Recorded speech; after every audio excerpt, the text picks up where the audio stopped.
17 सितंबर 2016 की सुबह जम्मू कश्मीर के उरी सेक्टर में सब कुछ सामान्य लग रहा था। सैनिक अपने दिन की शुरुआत ही कर रहे थे, तभी अचानक गोलियों की आवाज गूंज उठी। कुछ ही मिनटों में शांति चीखों में बदल गई। आग, धुआं और अफरा तफरी। उस दिन भारत ने सिर्फ अपने जवान नहीं खोए, बल्कि एक ऐसा जख्म मिला जिसका जवाब देना जरूरी था। लेकिन सवाल था, जवाब कैसे दिया जाएगा?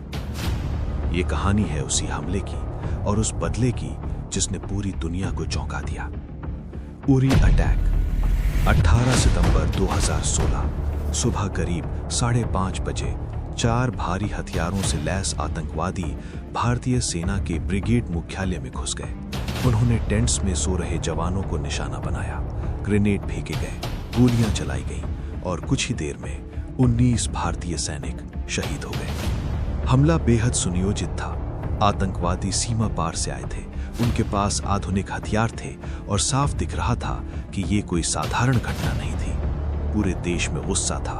हर कोई एक ही सवाल पूछ रहा था, अब क्या होगा? दिल्ली में बैठी सरकार पर दबाव बढ़ता जा रहा था। अंतर्राष्ट्रीय मंचों पर भी भारत को अपनी बात रखनी थी, लेकिन इस बार सिर्फ शब्दों से काम नहीं चलने वाला था। कुछ ऐसा करना था जो पहले कभी नहीं हुआ। यहीं से शुरू होती है एक गुप्त योजना, एक ऐसा मिशन जिसके बारे में बहुत कम लोगों को पता था। भारतीय सेना के सबसे विशेष कमांडो, जिन्हें हम इंडियन आर्मी के पैरा स्पेशल फोर्सेस के नाम से जानते हैं, उन्हें तैयार किया गया।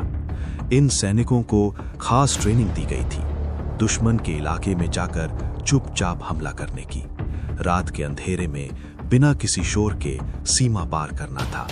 लक्ष्य था आतंकवादी लॉन्च पैड्स, जहां से हमले की योजना बनाई जाती थी। 28 सितंबर 2016 की रात सब कुछ तय हो चुका था। मौसम, रास्ते, समय, हर छोटी बड़ी चीज पर ध्यान दिया गया। यह मिशन इतना खतरनाक था कि अगर एक भी गलती होती तो पूरा ऑपरेशन फेल हो सकता था। जैसे ही रात गहरी हुई, कमांडो टीम्स ने अपनी यात्रा शुरू की। उन्होंने नियंत्रण रेखा यानी LOC को पार किया। हर कदम बेहद सावधानी से रखा जा रहा था। आसपास दुश्मन की चौकियां थीं और जरा सी आवाज मिशन को खतरे में डाल सकती थी। घंटों की इस खामोश यात्रा के बाद आखिरकार वे अपने लक्ष्य के करीब पहुंच गए। और फिर शुरू हुआ वो हमला जिसने इतिहास बदल दिया। 2016 सर्जिकल स्ट्राइक्स। भारतीय कमांडो ने एक साथ कई आतंकी ठिकानों पर हमला बोल दिया।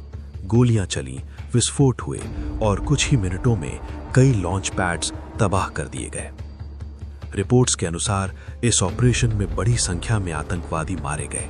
सबसे खास बात यह थी कि भारतीय सेना ने बिना किसी नुकसान के सुरक्षित वापसी भी कर ली। सुबह होते ही भारत ने दुनिया के सामने इस ऑपरेशन की जानकारी दी। ये पहली बार था जब भारत ने खुले तौर पर सीमा पार जाकर की गई कार्रवाई को स्वीकार किया। पूरा देश गर्व से भर गया। लोगों को लगा कि आखिरकार उनके सवाल का जवाब मिल गया है।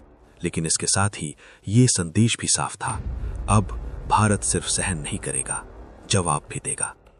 इस ऑपरेशन का असर सिर्फ भारत और पाकिस्तान तक सीमित नहीं रहा। अंतर्राष्ट्रीय स्तर पर भी इसकी चर्चा होने लगी। कई देशों ने इसे आत्मरक्षा का अधिकार बताया, तो कुछ ने इसे तनाव बढ़ाने वाला कदम कहा। लेकिन एक बात तो तय थी, खेल बदल चुका था। उरी हमले ने जो दर्द दिया था, सर्जिकल स्ट्राइक ने उसका जवाब दे दिया। ये सिर्फ एक सैन्य कार्रवाई नहीं थी, बल्कि एक नई नीति की शुरुआत थी। अब हर हमले के बाद सिर्फ निंदा नहीं, बल्कि कार्रवाई की उम्मीद की जाने लगी। आज भी जब उस सुबह को याद किया जाता है तो दिल भर आता है, लेकिन साथ ही उस रात की याद भी आती है जब भारत ने चुपचाप अपने दुश्मनों को जवाब दिया था। ये कहानी हमें याद दिलाती है कि हर हमले का जवाब होता है, बस सही समय, सही योजना और सही हिम्मत की जरूरत होती है। और शायद यही है उस कहानी का असली संदेश। भारत अब बदल चुका है।